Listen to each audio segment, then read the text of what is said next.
So guys, if you are a marketer, okay, and kung gusto mong matuto about online marketing from basic to advanced, then this training is for you. So actually, ano siya, parang series siya, training series. Kaya nilagay ko sa sa image, kung napapansin nyo dun sa pinopost ko sa Facebook timeline ko. Yung image doon is about Facebook Live training series with Sai. Okay? So with me. Alright, so i-share ko sa inyo lahat ng mga nalalaman ko or lahat ng mga natutunan ko about online marketing. Okay, so from basic to advanced. Yung ano talaga yung mga ginagawa ko nung nag-i-start pa lang ako or nagsisimula pa lang ako sa online marketing kasi kagaya din ng iba or if you're like me, okay, wala din akong kaalam-alam sa online marketing before. Zero knowledge ako about marketing or sa advertising, mga ganun mga bagay. Wala talaga, as in, zero. Okay? Wala akong alam at yun. Kumbaga,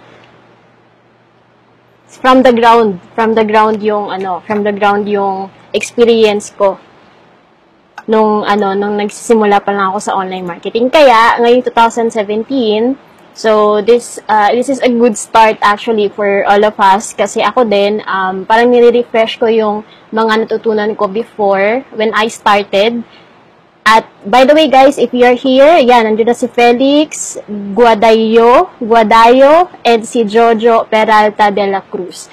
Hello guys sa inyo. And feel free to share this video kung may mga kasama kayo na gusto matuto about online marketing, lalo na yung paggamit ng Facebook, okay? Para sa ginagawa nating business promotion. Kasi, again guys, ito talaga, ang dami-dami kong natutunan actually sa loob ng almost 2 years nang inaaral ko yung online marketing. So, napakarami kong natutunan. And I wanted to share sa inyong lahat ano yung mga yon. Okay? So, yan. If you're not yet a member of my close group ng Online Marketing Made Easy for Pinoy, make sure to do so. Just comment yes sa video na to para ma-add kita. Kasi hindi ako nag-add ng basta-basta okay, sa close group na to. Kasi gusto ko na, yun nga, na yung mga concern nila, ma-raise nila, and of course, masasagot ko din yung mga concerns nila the same time. So, si Ferdy Kabatit, hi, hello, and welcome sa Facebook Live training na to. Okay, so, wait lang guys Tayo ng mga couple of minutes. Kasi I know it's Monday, today is Monday, at medyo busy yung mga people. And congratulations pala sa mga nanonood ngayon, despite of busy kayo, nasa work, or saan man kayo ngayon, naglaan kayo ng oras para sa training na to. Okay, so, I think, mag-start na tayo para makapag-ask kayo ng questions if you have any. Okay, so, again, yung topic today, this week siya, Monday, Wednesday, and Friday. So, may sinet ako ng topics na i-cover this week about Facebook marketing. Ayan, Facebook Live with Sai. Yan siya. Okay, guys. Ito. Bakit ka tinawag na Facebook Ninja Marketing? Kasi, sino sa inyo dito yung may Facebook account? Siguro, meron kayong Facebook account since you are with me right now. Hindi ito mapapanood kung wala kayong Facebook, of course. Kung may Facebook account kayo or kung may personal na Facebook kayo, make sure na ma-leverage nyo ng maayos yung Facebook nyo kasi siguro almost lahat na ng mga tao ngayon may Facebook. Kahit na yung mga bata, di ba, may mga Facebook na sila. Yung mga kids natin na parating hawak yung tablet or yung iPad, yung mga ganun mga bagay, mga gadgets. So, may mga Facebook accounts almost lahat ng mga Pinoy. Okay, kaya it's our time, especially this year 2017, na i-leverage yung tool na to, itong social media na platform na to. Kasi again, ito yung start, kumbaga, na magbo-boom or mas tataas yung percentage of people na gagamit ng mga social media accounts, lalo na yung technology ngayon is tumataas din siya. May mga bagong innovation, mga bagong development, 'di ba? Especially yung Apple ngayon. So ito, we're going to transform this handy tool to your business advantage. Okay? Siguro some of you know this, but for those na hindi pa talaga, wala pa talagang idea, then this training is for you. So make sure na pakinggan natin to. Okay? So before ako mag-proceed pala regarding this, gusto ko lang i-share sa inyo na may secret formula yung online marketing. So ito yung parating inaalala ko actually every time na ginagawa ko yung business ko. Kasi if you don't know na member ako ng Unity Network at yung pagiging isang affiliate. Okay, so if you're going to engage in online marketing, you have to remember this secret formula.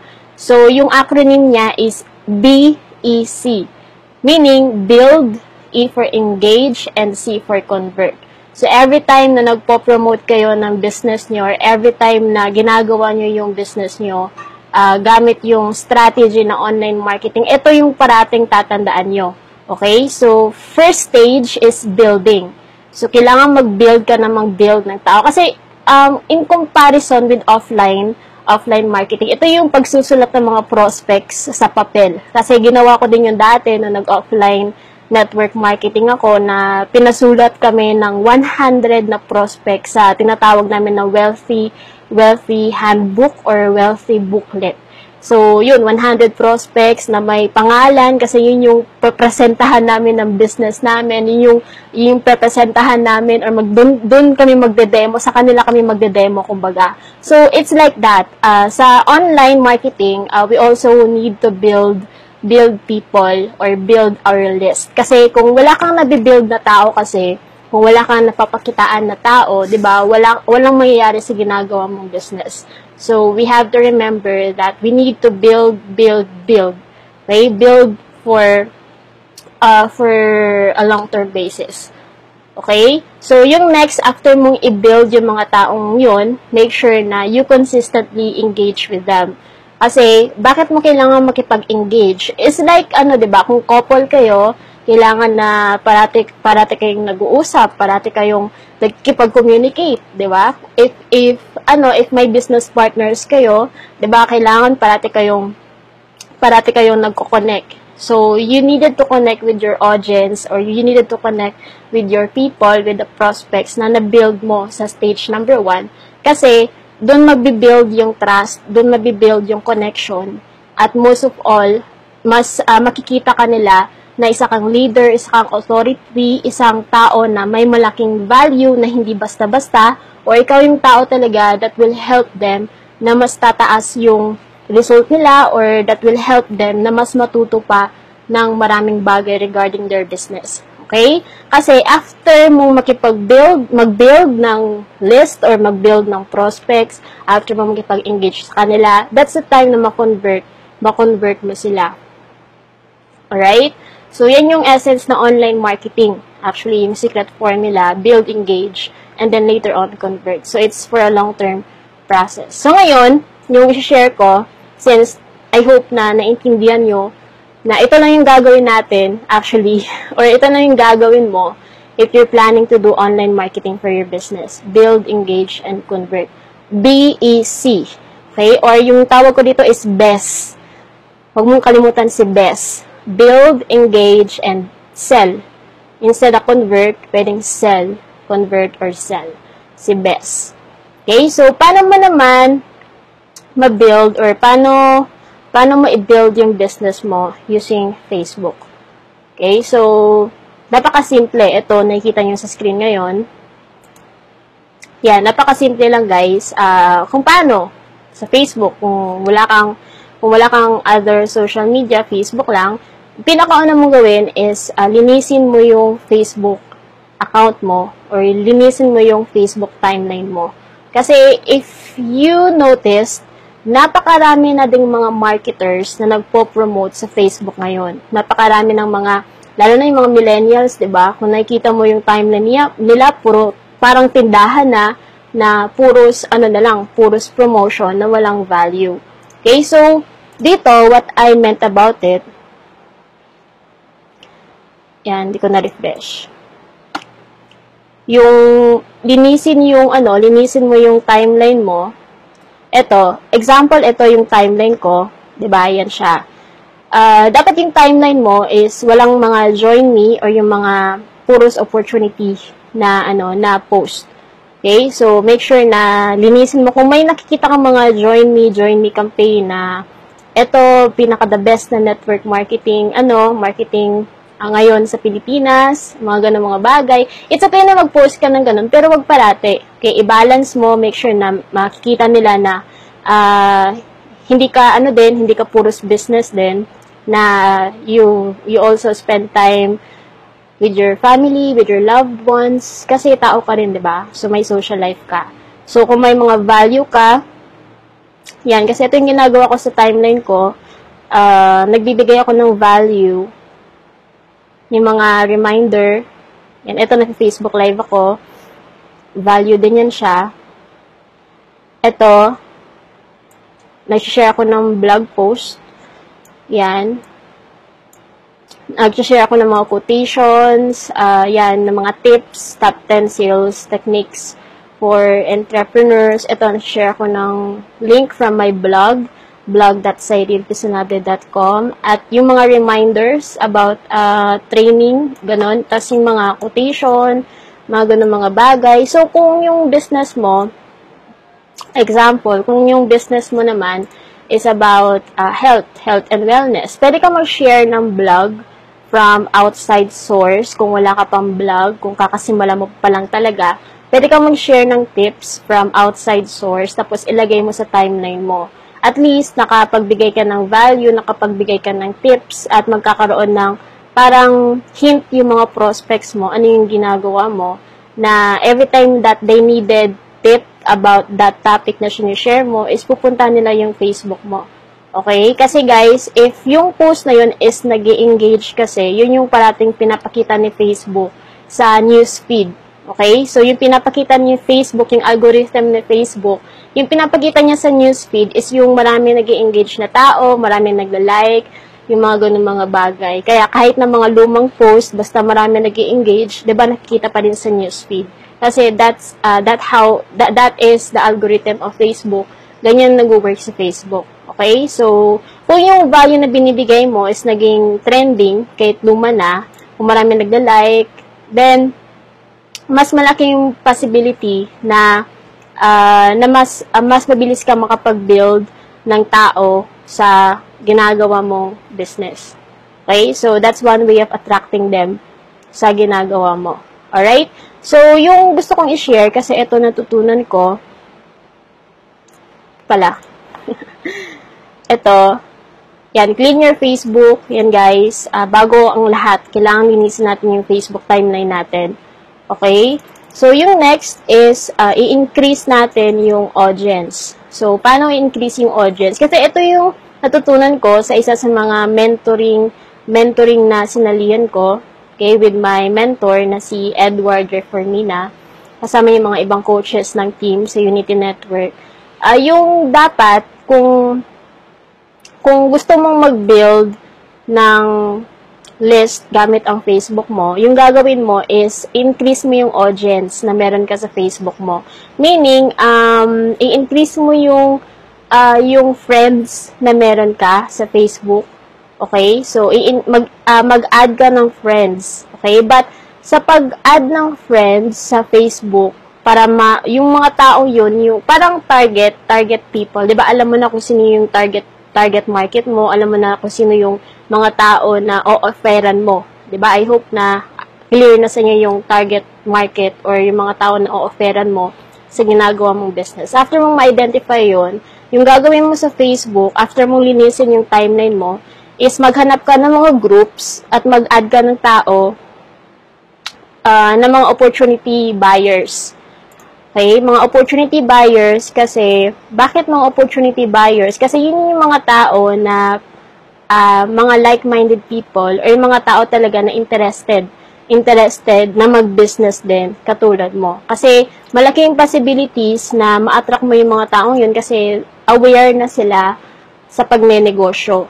Okay? So, hindi na ganoon kahirap mag-explain kasi may idea na sila sa pagbe-business. Gaya nito, maghanap ka ng group. Ito may search bar sa upper left side ng Facebook mo. Yan, maghanap ka ng kasi yung target ko, network marketers. So, pwede ka maghanap ng Facebook about network marketing. And then, dyan ka mag-add ng friends na maging audience mo sa mga post mo or sa mga ilalagay mo sa Facebook timeline mo. Kasi, kung wala kang audience sa pinopost mo, walang engagement. Okay? So, hindi ka makapag-engage kung wala kang na-build. So, ito siya katulad, pwede mo itong i-open into new tab, then, i-add mo siya as a friend. Yung ginawa ko, dati, yan, ito friends na kami. So, punta ka ulit dito. Yan, pwede mo kasi 3 minutes pa siyang nag-post. Meaning, kung i-add mo siya ngayon, malaking possibilities na i-accept ka niya agad. Kasi again, gagawin natin to para magkaroon tayo ng audience sa mga post na gagawin natin sa Facebook mo. Okay? So, yan siya. Example, ito, hindi ko to siya kilala. Yan. Pwede mong i-add yan, friend request sent. Yan. Pwede ka mag-add ng 10 tao in the morning, tapos 10 tao in the afternoon, mga 20 katao sa loob ng isang araw kasi may limit din si Facebook sa pag-add ng friends, so be careful with that. Pwede ka mag-add ng friends na mga 30 above, but make sure na na-accept nila yung friend request mo. Okay? Para hindi ka i-ban ni Facebook or matag as parang may kasi strictong na ngayon si Facebook regarding this. So, mag-antay ka na i-accept yung friend request mo bago ka mag-add ng panibagong friend request. Ito alam ko na network marketer to. So, yan. Ganyan pa lang. So, pwede kong i-ask na i-add, mag-request ng friend request send. Yan. So, make sure na bagong post or kaka-post pa lang ng taong yun para ma-accept agad yung request mo para makapag-add ka ng napakarami. So, pwede mong gawin to kung wala kang ginagawa, kung naka-Facebook ka lang parati magdamag, 'di ba? So, pwede kang mag-add ng friends para makapag-build ka ng tao, kapag build ka ng list of people na papakitaan mo ng value sa Facebook mo. Okay? So, yun guys. Add 20 every day. Okay? So, hindi naman siguro mahirap gawin yan. Alright? So, yan siya. Next is, after mong mag-add ng friends na mga opportunity buyers or opportunity seekers, magbigay ka ng value. So, meaning nun is mag-post ka ng mga valuable na information sa Facebook mo. Okay? So, gaya nito, kasi, yan, how successful people think from my blog. So, yan. Mga blogs, mga ganyang mga bagay. Tapos, pwede ka na mag-post ng offer mo, basta i-balance mo lang yung pagpo-post mo. Okay? So, yun. Yun guys, always give value. At ito yung karaniwan na tinatanong sa akin ng mga members ko na tinuruan ko nitong strategy. Tinatanong nila ako na, Coach, paano kung nag-reply sila dun sa kasi diba nag-friend request ako. Nag-request ako ng friend something sa kanila. I-accept nila, tapos nag-message sila sa akin. Paano kung ino-offera nila ako ng business opportunity nila? Paano kung, yun, sisendan ako ng mga business presentation nila? Yung sabihin mo lang, yung response mo doon is, wag kang padala sa mga offers nila or sa binibigyan nilang opportunity. Huwag kang kakagat doon. But, just plainly say, thank you. Ganun. Thank you for the offer. Mga ganun mga bagay. Pero minsan may mga makulit din ng mga marketers na ina-add mo na hindi talaga titigil sa pagsasend sa'yo ng mga business presentation or mga matrix ng kitaan. Just say thank you, mga ganun mga bagay, or pwede mo silang i-ignore. Okay? I-scene mode mo lang. Kumbaga, okay lang yung mag-scene mode, basta wala ka namang ibang ginagawang masama. Okay? So, wag mo na silang awayin. Na, uy, wag ka na mag-send sa akin ng mga presentation, di ako interested. Huwag mong awayin. Okay?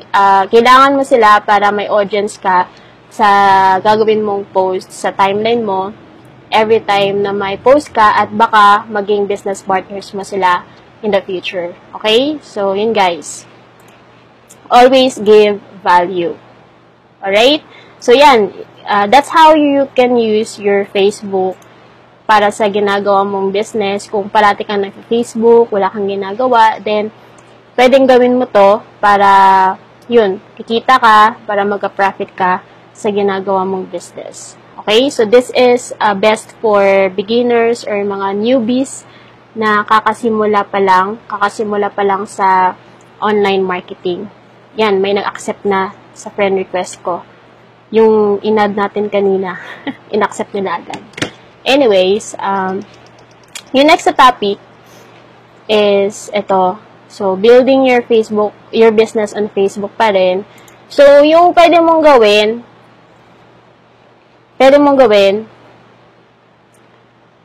gamit ang Facebook, is mag-create ka ng sarili mong fan page. Ako, may sarili akong fan page,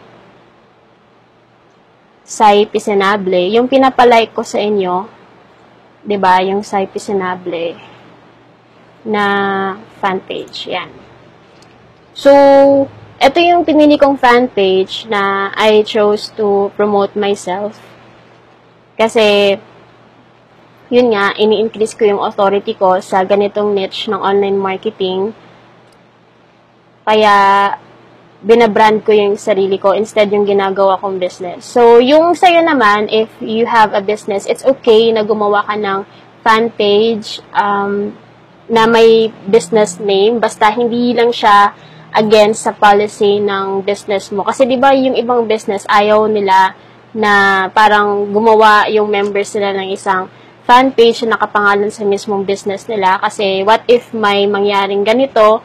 So, damay yung company itself. So, the best way para ma-promote mo yung business mo is i-promote mo yung sarili mo. Okay? Kasi, ito yung parati kong tinatandaan, the business is you. Okay? Kasi yung tao is bibili sa'yo dahil sa'yo. Okay? If they trust you, if they like you, if they know you. So, for me lang, para sa akin lang, mas ideal kung ipopromote mo or ibabrand mo yung sarili mo kaysa yung sa ginagawa mong negosyo. Okay? Yan. Branding ko. So, ano yung difference ng fan page sa Facebook timeline? Okay, itong Facebook kasi na timeline, ito yung magsisilbing profile mo. Kumbaga, yung iba, ginagawa tong personal na, profile, tapos yung para sa business side nila is yung fan page. Yan yung ginagawa, lalo na yung mga marketers sa United States or sa Amerika, sa labas. Gumagawa sila ng fan page for their business. Separate. Okay? Kung gusto niyo mong i-separate yung private life mo sa business mo, pwede kang gumawa ng fan page. Okay? Kung gusto mong i-brand yung business mo, pwede kang gumawa ng fan page. Kung gusto mong i-brand yung sarili mo, pwede kang gumawa ng fan page. Kasi mainly yung fan page is ginagawa siya para pang business talaga. At hindi ka makapag-create ng fan page if you don't have any Facebook account. So, initially, kailangan mong magkaroon ng Facebook account para makapag-create ka ng fan page. So, madali lang mag-create ng fan page. Pwede mong i-search sa Google how to create Facebook fan page. Yan. Tapos, bibigyan ka ng link paano ka makapag-create ng, yan, Facebook fan page. Ito, punta ka lang sa https://www.facebook.com/pages/create/. So, yan. So, this is how you can create your own fan page. Yan, kung yung may local business ka, pwede ito, mag-promote ka ng organization, ito brand, product. Kasi ako, mas pinili ko yung public figure kasi iba-brand ko yung sarili ko. But, regardless of your objective, kung paano mo gustong i-promote yung business mo, then you can choose from these options. Okay? So, mag-select ka lang, kunwari itong brand, choose category. Yan. Kung health and beauty, yung offer mo, pwedeng i-select mo yan, tapos name ng brand or product, tapos click on get started. Hindi ako mag-create ng ano. Basta guys, yan. Paglagyan mo ng name yan, get started, mapupunta ka sa parang ganito na naka-blank. Kasi kailangan mo pang i-customize yung parang profile picture mo sa fan page mo. Pwede kang gumawa ng cover photo. Yan, maglagay ng description sa fan page mo. Basta i-follow mo na yung instruction after mo i-click yung get started. Okay? At later on, kasi i-share ko din sa inyo kung paano gumawa ng Facebook ads sa mga next na mga topics natin. So, importante na may fan page ka if you wanted to do paid advertising. Okay? So, we will discuss page advertising sa next na mga topics natin. Okay? So, you can also build your business on Facebook by creating your own group page. Kasi, 'di ba, sa Facebook, pwede kang makapag-create ng fan page, pwede kang makapag-create ng group page. Kami, may group page kami sa ito yung official group page ng ito yung pinopromote ko na business, yung sa Unity Network, about online marketing trainings. Ito, may group page kami nito, which consisted of 10,088 members. Yan. Tapos, dyan pinopost yung mga update, yung mga topic, mga webinars, mga online training na meron tayo, yung mga live seminars, dyan, nakapost. So, pwede kang gumawa ng sarili mong group page for your business. Okay? Tapos, gawin mong public para maraming mag-join if you want to. Kung gusto mong close group lang, gaya ng ginawa ko sa Online Marketing Made Easy for Pinoy, close group lang, pwedeng ganon. But, regardless, you can create your own Facebook group page for your business. So, paano mag-create ng group page naman? Again, pwede kang pumunta sa Google. How to create Facebook group page.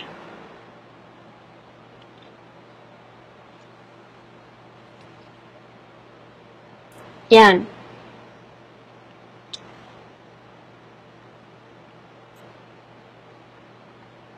Yan, may instruction na dyan kung paano gumawa. So, actually, punta ka lang sa home para gawin to.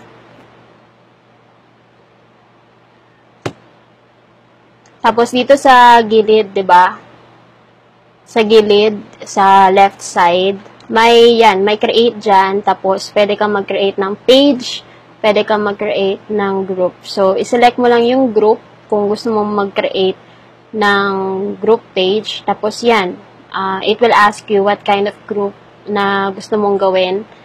So, kung buy and sell, kung ito, planning, coordinating, usually ito, connect and share, yung option na ginagamit ko nung nag-create ako ng bagong group, which is Online Marketing Made Easy for Pinoy.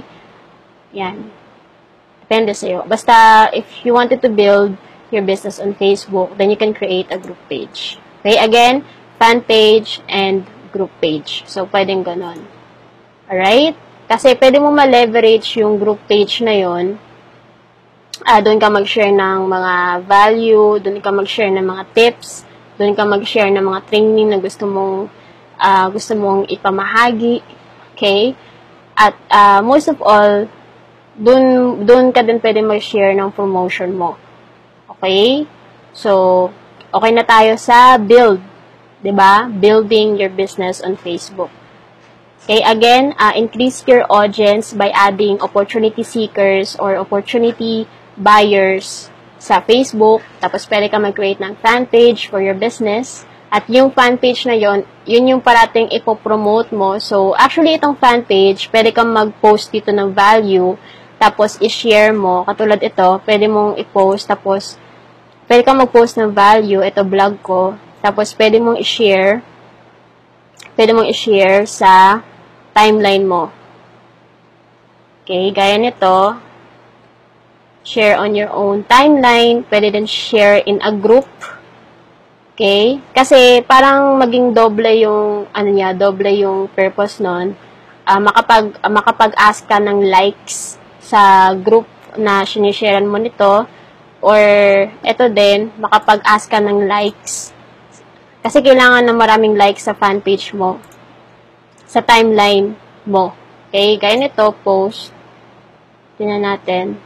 Has been posted on your timeline. Refresh natin to.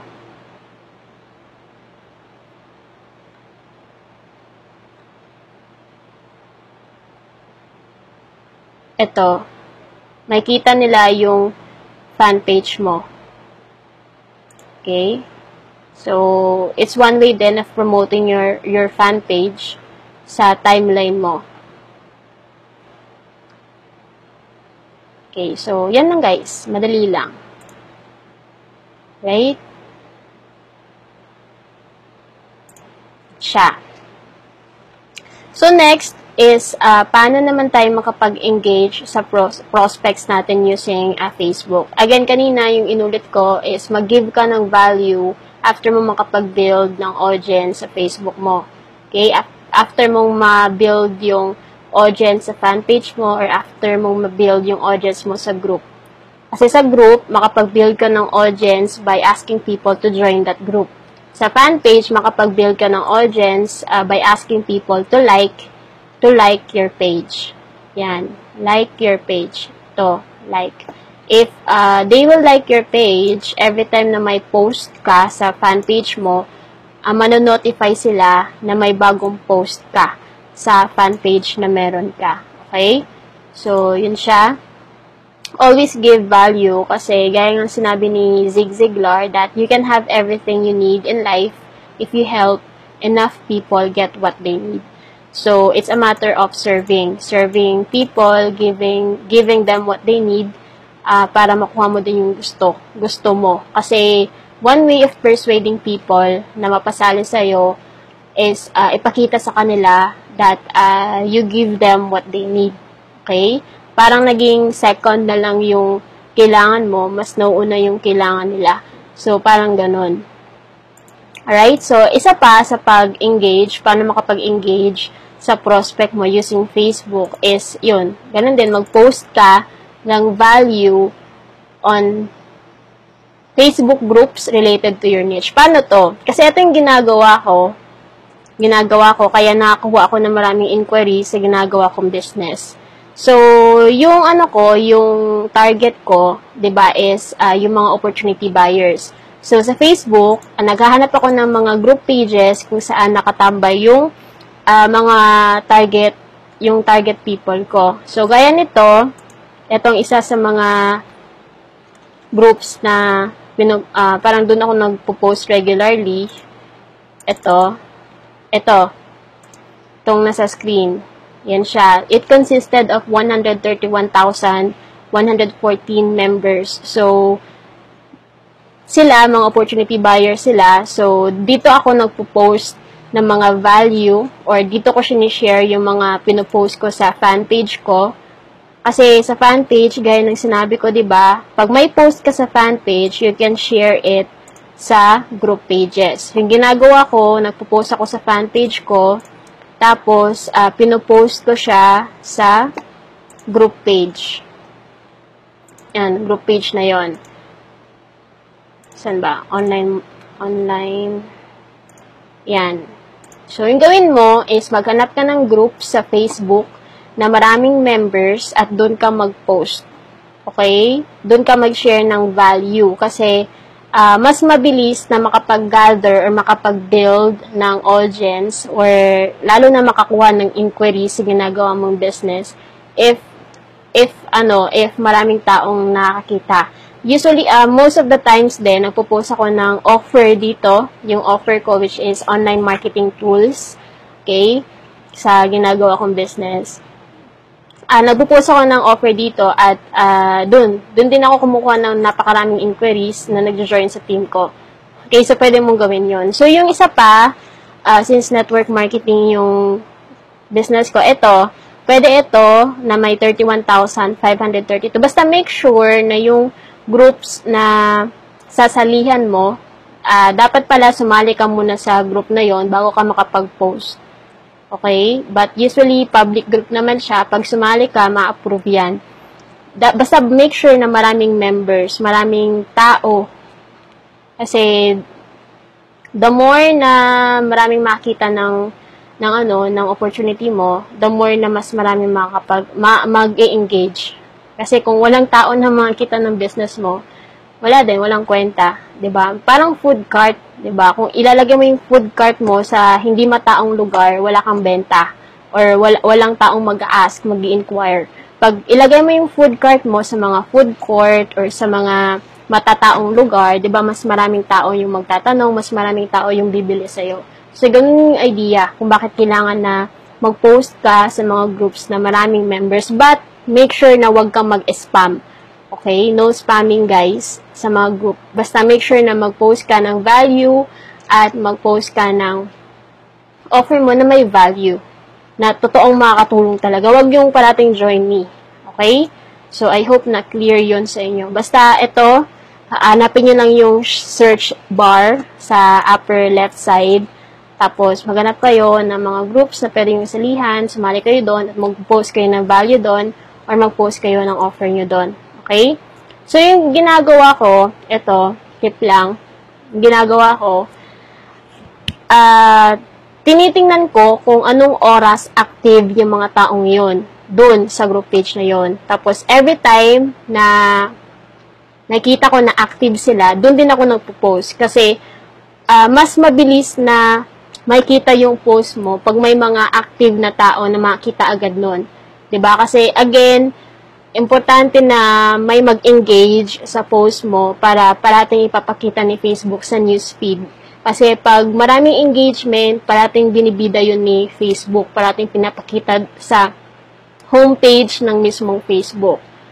Okay? So, yun. Usually, pagpo-post ko mga morning, 8 a.m., 3 p.m. at 9 p.m. Tapos usually mga 11 p.m. or madaling araw dun sa sa mga groups na may OFW kasi nagta-target din ako ng mga OFW na mga network marketers. So yun, yung ginagawa ko. Pwede mo din gawin yon and see if it will also work for you. Basta yung ginagawa ko sa ginagawa kong business. Pang-basic lang talaga siya kasi hindi naman talaga kailangan maging complicated yung mga gagawin natin para magka-resulta, di ba? Basta alam natin yung basic or yung kailangan na tandaan, which is building, engaging, and converting. Si Bes, huwag kalimutan si Bes. Build, engage, and then sell. Alright? So, eto, reminders lang before I end this training. Guys, make sure, if possible, is i-avoid natin tong mga activities na to. Let's avoid spamming. Wait lang. Let's avoid spamming. I believe na aware kayo what spamming is. Make sure guys na wag tayong mag-tag ng mga tao na hindi natin kilala. Kasi parating nangyayari yan sa akin na hindi ko kilala yung mga tao. Tag ng tag. Ginawa ko, binlock ko kasi nakakainis kasi minsan.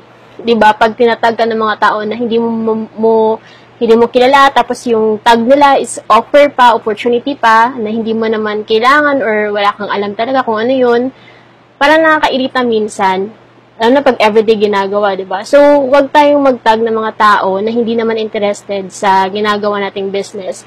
Yung tagging kasi na feature ni Facebook, ginawa yan siya ni Facebook para itag lang yung mga tao na kilala mo Kasi 'di ba, like sa picture, 'di ba, kung may picture kayo ng barkada mo, tapos sasabihin ng barkada mo na, "Hey, itag mo lang ako sa Facebook mo para makita ko yung picture." Kasi yun, ganun yung parang i-grab, or pag interested yung tao kasi, dun siya mag-ask, 'di ba, na itag ka nila. Parang ganun. So, tagging people is really not okay. Okay? Lalo na kung hindi mo kilala. Alright? So, yan siya. Ito, posting too much about join me on your Facebook timeline. Kasi nakaka-turn off siya. Pag puros ganito na lang, na walang value. Okay lang naman kung mag-post ka ng product mo. Basta, mag-indicate ka lang ng benefits ng product mo on why people need it. Okay? Gaya ng kung pampaputi yung products mo. Then, mag-state ka ng benefits kung bakit ito yung product or best product na pampaputi. Ganon, mag-share ka ng testimonials. And sa dulo, mag-share ka ng parang call to action na mag-join or bilhin yung product mo. Okay lang naman pag ganon, basta i-balance mo yung pagpo-post mo. Huwag parating every hour or every minutes, ganun yung gagawin mo sa timeline mo, nakaka-turn off yun. Okay? Basta i-balance mo lang yung pag-post mo, lalo na pag opportunity yan. Okay? Ito, avoid yung pag mag-add ka ng friends, tapos magsisend ka agad ng opportunity right away. Diba yung tinuturo sa atin, even though sa offline, kasi yung sa akin kasi, yung tinuro sa amin ng mentor namin before, is, diba, pag namumusakal, yung kakausap ka ng mga taong hindi mo kilala sa kahit saan-saan, sa park, sa food court, tapos representahan mo after. Diba may format nga yun, yung form, yung family, occupation, recreation, tapos yung money, or yung work, or yung source of income nila. So, parang ganun. So, pwedeng gawin din natin yun in chat form. Pwede naman ganun, diba? Mag-build ka ng relationship first. Tapos, alamin mo kung ano yung kailangan nila, alamin mo kung ano yung problem nila, tapos, i-present mo yung opportunity mo as a solution. Okay? As a solution. Kasi again, we're doing this business kasi we want to solve problems, diba? So, be a problem solver, okay? Always provide solution to those people na nag-ask about your business or yung tao na na-engage mo, okay? Sa pag-add mo ng friends. Okay, so I hope guys na clear sa inyo yun. Basta avoid spamming, avoid tagging people na hindi mo kilala. Tapos, avoid posting too much about Join Me campaign on your Facebook timeline. I-balance mo lang. Tapos, wag agad mag-send ng opportunity sa mga ina-add mo na friends. Okay? So, connect first. Engage. Okay? Again, build, engage, and then convert. Alright? Si Bess. Yan, si HF. Si Bess. Oh, wag mong kalimutan si Bess, ha? Si build, engage, and sell. Okay, guys? And by the way, ito, what to do next? Activities, guys, para maging productive yung araw natin while waiting for the next training on Wednesday. So, make sure na mag-comment ka ng yes below this video para ma-add kita sa close group na ginawa ko sa Online Marketing Made Easy for Pinoy. From basic to advanced na ng mga strategies good for neophytes or beginners. So, comment ka ng yes sa baba ng video na to para ma-add kita doon. At make sure na i-like mo yung fan page ko, okay? For more updates about online marketing. Wala. Wait lang. Hanapin natin. Add natin to. Nangyari doon, na-close ko bigla.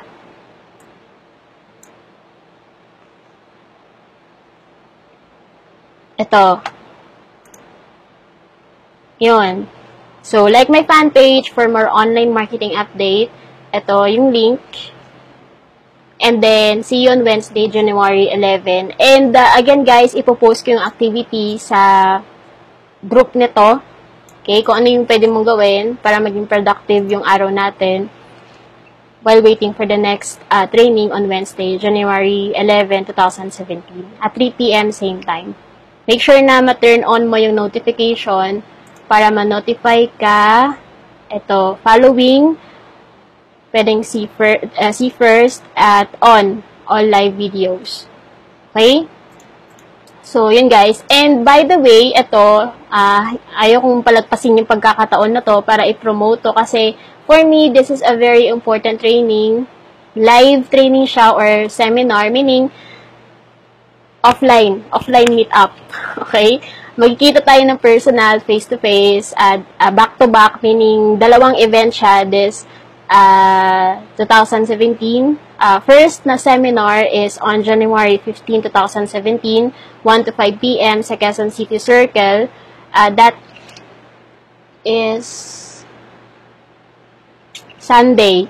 Sunday guys. Ito yung guest speakers natin, si Coach Edward Reformina, si Coach Nico Bolante, Coach Jojo Villas, Coach Laurent Janicio, and ako, mag-share din ako.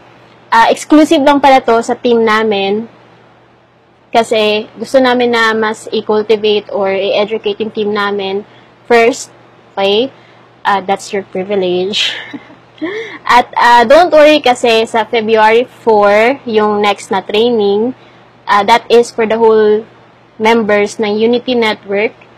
Okay, pwede kang umattend. So, February 4, that is Saturday sa SM Mega Mall Mega Trade Hall. So, i-chat mo ako paano ka mag-qualify dito if you're interested or pwede kang mag-comment below. I-PM mo ako. Yun yung the best and fastest way para makuha mo yung details about this. Basta, eto, wala na akong masasabi. The best talaga itong mga trainings na to. Okay?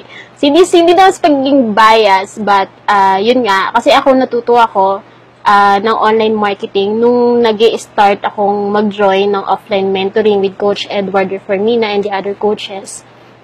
Mas marami akong naintindihan, mas marami akong natutunan, and most of all, since lang siya, limited only for 20 people, 20 to 30 people. Sa amin, yung slots remaining is 10. 10 na lang, so pwede kang humabol. Since limited siya, bali maging intensive na training din siya, and you can ask anything about online marketing. Pwede kang magdala ng laptop mo, or pwede kang mag-ask ng questions mo personally, okay, ng personal sa mga coaches, sa mga tao na magpre-present. Parang coaching din siya at the same time offline. So, it's really a big opportunity para i-grab tong online marketing na live training na to. Okay? Excuse me. Yun guys. So, thank you again for watching this video, and comment ka below para ma-add kita sa Facebook group page, closed Facebook group page na ginawa ko for this training series. Okay, Online Marketing Made Easy for Pinoy. Yan yung name ng group page. Alright?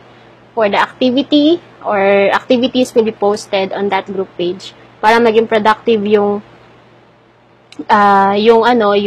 day natin while waiting for the next training. Alright guys? So, feel free to share this video, by the way, sa mga members nyo. Lalo na kung may gusto kayong tulungang tao or member nyo na nag-struggle sa online marketing or sa pagre-recruit or pagkukuha ng maraming inquiries. So, you can share this training. And I hope to see you on Wednesday, guys. January 11, 2017 at 3 p.m. at this January 15 and February 4. We really hope to see you there. So, thank you so much for watching this video. And if you have any questions about this topic, you can leave your comments below this video. At add me as a friend if hindi pa tayo friends, like my page, and comment yes if you wanted to join my closed group page for more trainings and more updates about online marketing. Okay, so thank you so much and have a great and wonderful day. Bye for now.